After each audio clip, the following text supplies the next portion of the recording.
On top of that, the people who, went beyond Bush's vision of a new world order in the mid-90s and then now into now, Kissinger's still pushing it, really Barack Obama becoming the new frontman and face for it. I thank you for the call, sir. Man. Hey, no problem, brother. Hopefully you'll check it out. It's Invisible Empire, hopefully going to hit the internet on December 24th, Christmas Eve. We'll see if I'm able to do that. Harry in Florida, you're on the air, sir. Yeah, hello. How you doing, Jason? Good. First-time caller. I was thinking about the that last call of the New World Order. That was to get them to. He was trying to say just get them to people to accept that as something other than it was the New World Order. Mm-hmm. It was very popular at the time. At that time, Turner was really giving the WWE a run for their money. Wrestling had never been bigger. They were both making millions and millions of dollars on pay-per-view. I remember, being in high school and college at the time, and it was really all over the place. People had the T-shirts, and the only people that were talking about the New World Order were talking about the wrestling group. We're going to come back to Harry, go to Jacob and others, 866-582-9933. It's the Infowarrior with Jason Bermas. Don't forget to check out the website, theinfowarrior.com, for a really great and sourced article on the H1N1 vaccination program. All right, folks, we are back. We're going to go back to Harry and Jacob in a moment, but I want to thank one of my great sponsors, survivalseedbank.com. That's survivalseedbank.com. Do you want seeds that aren't hybrid, that aren't GMO, that are the real deal? Survivalseedbank.com, 877-327-0365. That's 877-327-0365. Get the Victory Garden. Have a little backdoor insurance other than gold and silver.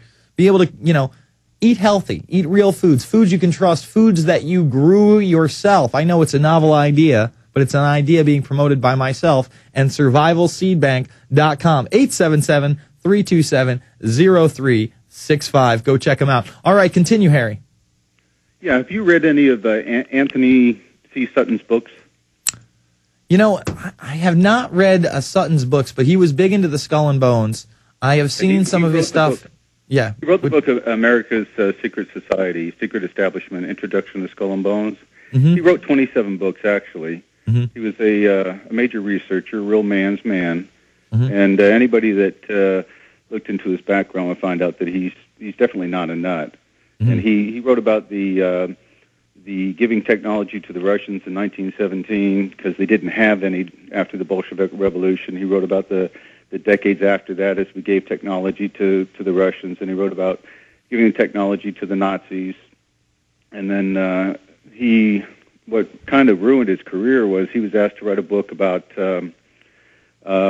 giving technology to the Soviets during the time of the Vietnam War, and he called it national suicide.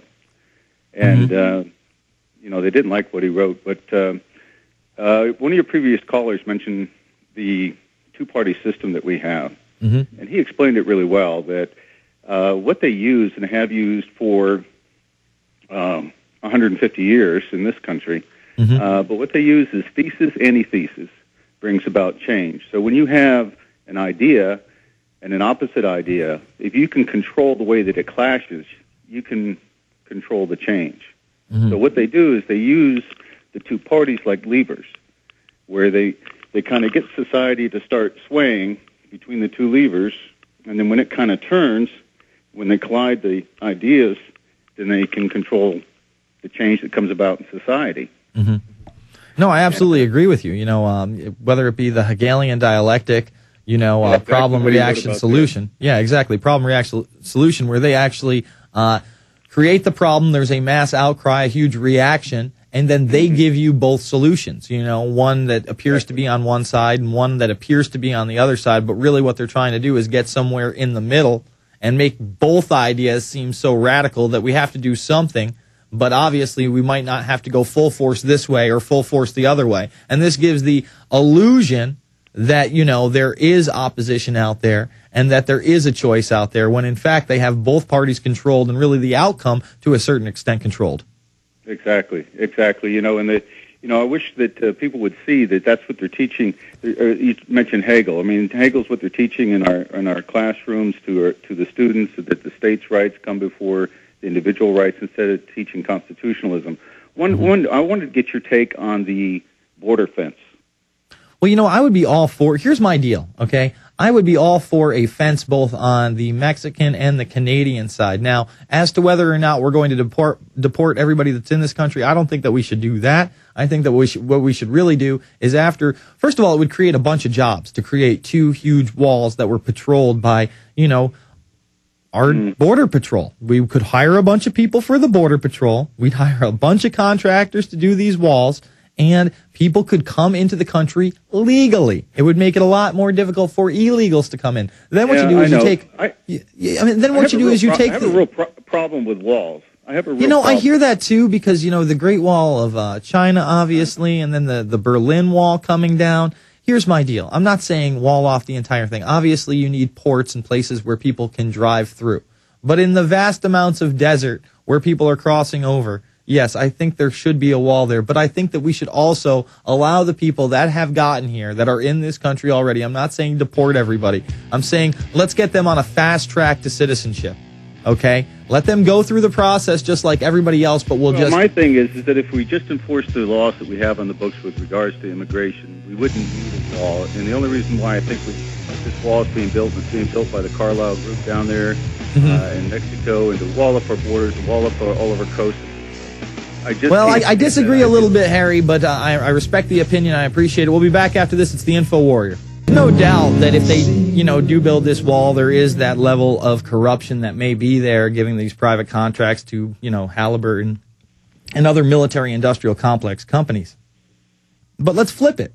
Let's say that we can actually make it into these new jobs, this new economy, use the Border Patrol the way it's supposed to be, maybe even break up DHS. And use some of the DHS officers to actually take part in Homeland Security. Because that's what that is.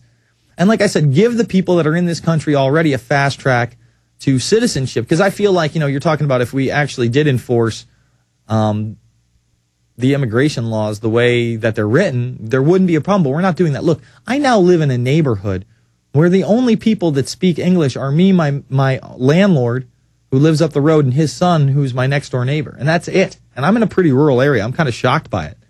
What are they going to do? Deport all those? I mean, are they going to go home to home and deport families?